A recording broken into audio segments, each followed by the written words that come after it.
नमस्कार, बहुत बहुत स्वागत है आप सभी का प्यारा भारत पर। ज्ञानवापी प्रकरण की सुनवाई बनारस के जिला न्यायालय में चल रही है। आज हिंदू पक्ष की मांग थी कि जो तहखाने हैं उसको भी खोला जाए, उस पर आज सुनवाई होनी थी। क्या कुछ सुनवाई हुई, जानेंगे। हमारे साथ जुड़े हैं मदन मोहन यादव जी, जो कि हिंदू पक्ष के अधिवक्ता हैं।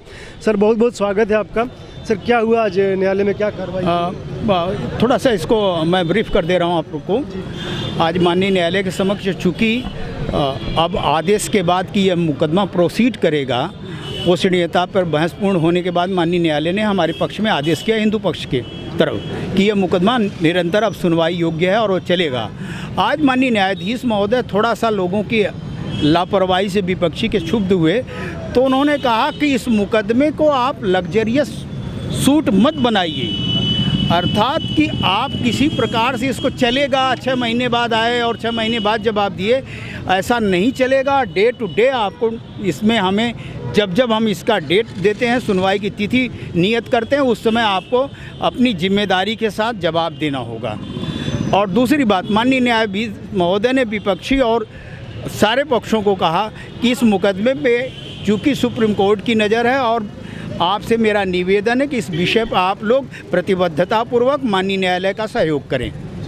तो इस नाते ये बातें सामने आई और अब आशा है कि हम लोग अपनी बात रखेंगे। और आज 82 ग का प्रार्थना पत्र पड़ा हुआ था। इस प्रार्थना पत्र के अंतर्गत ये व्यवस्था दी गई थी कि पूरे परिसर के जो एडवोकेट कमीशन की कार्रवाई थी, उस आख्या में अभी भी बंद 2 स्थान हैं, वो खोले नहीं गए थे और उन स्थानों को मलबे को हटा के उस एडवोकेट कमीशन की कार्रवाई को पूर्ण किया जाए। ये हमारा प्रार्थना पत्र पड़ा था। तो उस विषय को माननीय न्यायालय ने संज्ञान में लेते हुए विपक्षी को साफ कहा, मुस्लिम पक्ष को कि इस विषय पर आपको कहना, तो उन्होंने एक प्रार्थना पत्र दे के कहा कि चूँकि पूरा परिसर सुप्रीम कोर्ट के सुपरविजन में है और वो सील है वहाँ स्थान, अपने भाषा में उनका वजू खाना, लेकिन हम लोगों ने आपत्ति की कि वह वजू खाना नहीं है, वहाँ पे शिवलिंग प्रकट हुए हैं। तो इस नाते वो आप वहाँ, उनके कहने का आशय था कि आप वहाँ कोई भी कार्रवाई नहीं करेंगे, हाँ, कि कोई भी माननीय न्यायालय उस पर कोई आर्डर न करे। तो माननीय न्यायालय ने इस लिखित आदेश को सुनते हुए स्पष्ट कर दिया कि अब हम आप यानी हिंदू पक्ष को कहा कि अब आप इस पर अपना जवाब दीजिए। तो हमने माननीय न्यायालय को कहा कि हम इस पर लिखित जवाब और बिंदुवार देंगे। तो इस विषय को सुनते हुए न्यायाधीश महोदय ने अपना प्रार्थना पत्र हमें उनके माध्यम से प्राप्त हुआ और 11 नवंबर की अगली सुनवाई की तिथि पड़ी हुई है। इस बीच में हाई कोर्ट में 12 तारीख को सुप्रीम कोर्ट में यह आदेश है कि आगे वह जो शिवलिंग का परिक्षेत्र है जहाँ प्रकट हुए हैं उसको क्या यथावत रखा जाए या उस पर पुनर्विचार हो। तो उसके पहले हम यहाँ से माननीय न्यायालय के समक्ष अपनी बात रख के इसको स्पष्ट करना चाहते हैं। सुप्रीम कोर्ट में 12 में सुनवाई होगी कि जो है वैसे ही रहे कि बदलेगा, है ना? हाँ, सुप्रीम कोर्ट, क्योंकि वो अवधि बीत रही है जो सुप्रीम कोर्ट ने समय नियत किया था, तो अब वो समय बीतने के बाद ये बातें अब सामने आ रही हैं। जी, पिछली बार मुस्लिम पक्ष पे जुर्माना भी लगाया गया था, यही जो ये लोग हिला हवाली करते हैं, लटकाने भटकाने का काम करते हैं, तो आज नहीं, मतलब उसी को संज्ञान में लेते हुए माननीय न्यायाधीश महोदय ने कहा था कि इस मुकदमे को आप लग्जरियस सूट की तरह मत ट्रीट करिए, आप समय पर बिंदुवार जवाब और आप आपकी उपस्थिति प्रतिबद्धतापूर्वक रहे और आप ये कदाचित न भूलें कि इस पर आप दंडित हो चुके हैं 2 बार और अर्थदंड लगाया चुका है इस न्यायालय द्वारा। अगर और भविष्य में करेंगे तो दंड की राशि और बड़ी हो जाएगी। पिछली बार जो कार्बन डेटिंग और अन्य वैज्ञानिक विधियों द्वारा परीक्षण की मांग थी कि एएसआई को ज्ञानवापी के परिसर में भेजा जाए, तो ये हो गया कि सुप्रीम कोर्ट में मामला, सुप्रीम कोर्ट चले गए सब लोग, यहाँ तो हुआ नहीं कुछ। अब इसमें भी बोल रहे हैं कि सुप्रीम कोर्ट सील कर रखा है, तो वजू खाना या जो शिवलिंग वहाँ पे मिला इसमें भी, तो क्या ये भी सुप्रीम कोर्ट चला जाएगा? नहीं, हमें, क्योंकि जो न्यायिक क्षेत्राधिकार का विषय होता है, तो ऐसे मुकदमे जो विचारण कोर्ट होता है जिसे कहते हैं ट्रायल कोर्ट, वो तो वाराणसी है, तो स्वाभाविक रूप से वो किसी प्रकार से हाई कोर्ट सुप्रीम कोर्ट इसका विचारण नहीं करेगा और अंततः वो दायित्व, वो जिम्मेदारी हमारे ही ऊपर वाराणसी ट्रायल कोर्ट में ही रहेगी। तो मुकदमा स्वाभाविक रूप से यहीं चलेगा। हाँ, उसके कुछ अंश विशेष संवेदनशील बिंदुओं को माननीय न्यायाधीश सुप्रीम कोर्ट, हाई कोर्ट निर्देश दे सकता है, उसका गाइडलाइन दे सकता है। सुप्रीम कोर्ट ने सभी को सील करके रखे हैं जहाँ पे शिवलिंग मिला है आसपास के क्षेत्र। तो ये जो तहखाने की बात हो रही है वो भी सील क्षेत्र के अंतर्गत आता है कि बाहर आता है? ये जो तहखाना ठीक उसी के परिक्षेत्र में आता है, नीचे आ रहा है, और उसके जो ज़मीन से 7 फीट ऊंचाई पर पटिया लगा के पूरा बनाया गया है, उसी के बगल में वहाँ पे नंदी महाराज हैं, और उसी के बगल में पानी हटाया गया तो कथित वजू खाना था जिसमें गंदगी किए थे सारे लोग और वहाँ पे अपवित्र कर रहे थे, उसी में तो शिवलिंग था। तो वो ये स्थान वही है, तो इस नाते पूरा उस क्षेत्र में कोई चरित्र में परिवर्तन नहीं हो सकता है, ऐसा माननीय न्यायालय का आदेश था। तो उसी संदर्भ में उन्होंने आपत्ति की और इसका बिंदुवार अब जवाब दिया जाएगा। ये तो सील क्षेत्र के अंदर हो गया ना, वो सील्ड है, सुप्रीम कोर्ट का ऑर्डर है जी। तो कैसे फिर यहाँ के फिर वो कह देंगे कि हम नहीं, सुप्रीम कोर्ट जाओ, यही हो जाएगा? नहीं, अब 11 को हम अपने यहाँ जवाब दे देते हैं और उसके बाद 12 को जवाब तो सुप्रीम कोर्ट के आदेश में आलोक में ये माननीय न्यायालय के समक्ष वहाँ कहा जाएगा कि इसमें कैसे और इसको विस्तृत ढंग से इसको विस्तारित किया जाए, ये समय दिया जाए, और नहीं तो हमेशा सदा सर्वदा के लिए जगह खोल दी जाए और वहाँ पे पूजा पाठ जो हिंदू हैं सनातनी वो अपना पूजा करें, स्तवन भोग राग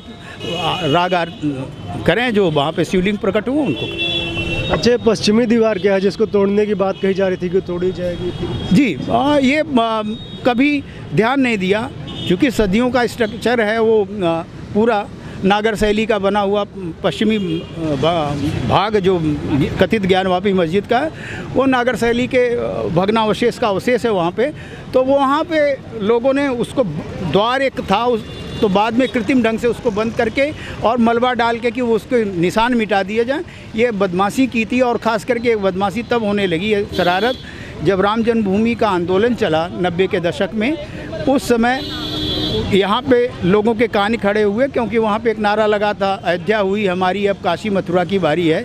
तो इस संदर्भ में उन्होंने यहाँ पे बड़ी जितने भी ऐसे चिन्ह थे, हिंदू प्रतीक थे, उसको नष्ट भ्रष्ट करने का प्रयास किया। तो इसी संदर्भ में वो बातें आई थी। तो यहाँ पे बहुत कुछ मिटाने का प्रयास किया और उसी को आलोक में रखते हुए हम लोगों ने एडवोकेट कमीशन की कार्रवाई की मांग की थी। अच्छा, ये बताइए, शिवलिंग के कार्बन डेटिंग या अन्य वैज्ञानिक परीक्षण से जो बातचीत चल रही है वो तो चलिए सील है इसलिए नहीं हो सकता, लेकिन दीवारों पे जो मूर्तियाँ मिली हैं, कमल पुष्प मिले हैं या मगरमच्छ का जो वो मिला है, तो उसके आधार पे नहीं निर्णय हो सकता कि ये मंदिर ही है? शिवलिंग का जांच उसी के संदर्भ में 156 ग का एक प्रार्थना पत्र पड़ा हुआ है यहाँ पे, और कहा गया कि एडवोकेट कमीशन के कार्रवाई में और कार्ल वो माइकल लाइब्रेरी से जो उसी परिसर का अंग था उसमें जो वहाँ पे मूर्तियाँ, विग्रह इत्यादि मिले, उनको भी संरक्षित किया जाए। अच्छा, आपने भी कोई याचिका आज नहीं डाली है? हमारी तरफ से आज कोई याचिका नहीं, बल्कि विपक्षी के द्वारा ही डाली गई थी और उसी पर विचारण किया गया था। तो अभी इसका रिजॉइंडर हम 11 तारीख को देंगे। विनीत सिंह की कोई याचिका आपने डाली है आज? नहीं, आज एक विशेष मामला दिया है, उसमें वो याचिका परसों ही डाली गई थी। कल हम लोगों ने बहस की, आज उसको सुना गया है माननीय न्यायालय के द्वारा। तो उसमें हमारे एक साथी हैं और याचिकाकर्ता हैं विवेक सोनी और जयध्वज श्रीवास्तव, उसके वादी हैं, और प्रतिवादी गण तो 5 हैं इसमें। उत्तर प्रदेश सरकार, श्री काशी विश्वनाथ ट्रस्ट है, कमिश्नरेट वाराणसी और जिलाधिकारी वाराणसी और अंजुमन इंतजामिया मसाजिद है। इसमें हमने 2 प्ली मांगा, 2 माननीय न्यायालय से अनुतोष मांगा है कि वह जो शिवलिंग प्रकट हुआ है अब उसमें पूजा राग भोग आरती का हमें अवसर दिया जाए, और जो निरंतर अब बने हमारा अधिकार, और जो स्ट्रक्चर आसपास है जिसको विपक्षी मुस्लिम पक्ष कथित रूप से मस्जिद कहता है, उसको मंदिर घोषित करके पूरी तरह हिंदू समाज को समर्पित किया जाए। ये ऐसी याचिकाएं तो बहुत सारी पहले से चल रही हैं। हाँ, वो चल रही, लेकिन इसमें विशेष यही बात है कि ये सीधे कहा गया और ढेर सारे हमने एविडेंस दिए हैं, तो ये एक विशेष ढंग का मुकदमा है। अच्छा, जो जितेंद्र सिंह बिसेन बोल रहे हैं कि power of attorney Yogi ji को देंगे, इस पे आप क्या कहेंगे? ये उनका निजी विषय है और इस विषय पर हम कुछ कहना नहीं चाहेंगे, और ये नहीं संभव नहीं है मेरे दृष्टि में। जो लीगलिटी होती है उस आधार पे मुझे, क्योंकि इस मुकदमे में स्टेट ही प्रतिवादी है, तो वो कैसे इसमें शामिल हो सकता है। और दूसरे, एक मुख्यमंत्री का जो एक राज्य का कार्यकारी प्रमुख होता है, वो कैसे इसमें शामिल हो सकता है, क्योंकि ये तो एक प्रकार से विधायिका का न्यायपालिका में हस्तक्षेप हो जाएगा और ऐसे मामलों का बहुत सारा विवाद खड़ा, वितंडावाद खड़ा हो सकता है। मुझे नहीं लगता कि कोई इस स्तर का मुख्यमंत्री लेवल पे इसको स्वीकार करेगा। और जहाँ तक निजी स्तर पे देने वाली बात है, ये कभी नहीं भूलना चाहिए कि वो गोरखपुर गोरक्ष पीठ के पीठाधीश्वर हैं, लेकिन वो वर्तमान में मुख्यमंत्री भी हैं जिन्होंने संविधान की शपथ ली। आज क्या कुछ सुनवाई हुई, जानेंगे अनुपम द्विवेदी जी से, जो कि राखी सिंह के अधिवक्ता हैं। सर, बहुत स्वागत है आपका। क्या हुआ सर न्यायालय में आज? देखिए, ऐसा है, मूलतः आज 4 विषयों पर, 4 बिंदुओं पर बात लंबित थी। पहली बात कि 82 प्रार्थना पत्र था। 82 प्रार्थना पत्र में जो है कमीशन की कार्रवाई को फर्दर आगे बढ़ाने के लिए नीचे के मलबे को हटाकर कमीशन की कार्रवाई किया जाना था। एक वो प्रार्थना पत्र था। एक प्रार्थना पत्र 256 का, जो कि कारमाइकल लाइब्रेरी में मिले गणेश लक्ष्मी की मूर्ति को सुरक्षित रखने और संरक्षित किए जाने हेतु जो है प्रार्थना पत्र दिया गया है। दूसरी बात थी जो है, जो 89 का, जो कि अजय मिश्रा की रिपोर्ट थी, कमीशन रिपोर्ट, और 93 का, जो कि विशाल सिंह की कमीशन रिपोर्ट थी, उन दोनों पर आपत्ति आनी थी और इशू फ्रेम होना था। तो 82 का पर मुस्लिम पक्ष ने अपनी आपत्ति दे दी है, जिस पर हम प्रति आपत्ति देंगे सभी वादीगण। और 89 का और 93 का पर जो है उनकी आपत्ति आ गई है। और आपका 256 का पर उन्होंने आपत्ति अभी तक नहीं दी थी। माननीय न्यायालय ने उनको 1 हफ्ते का समय और दिया है, कहा है कि इस पर आप दे दीजिए, अन्यथा आगे की सुनवाई हो जाएगी। और इशूज़ भी फ्रेम करने के लिए अगली डेट पर माननीय न्यायालय ने कहा है।